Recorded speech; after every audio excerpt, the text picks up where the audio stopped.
সারাদিন কাজ করে এখন বাড়ি ফিরতেছি, এখন রাত্রেবেলা। মধ্যবিত্ত ঘরের সন্তান তো, ইচ্ছা না থাকলেও কাজ করতেই হয়, কিচ্ছু করার নেই।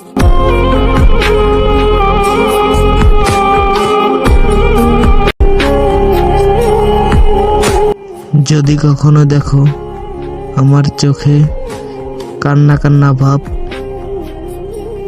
তবে তখন বুঝে নিও আমার এখন টাকার খুব অভাব।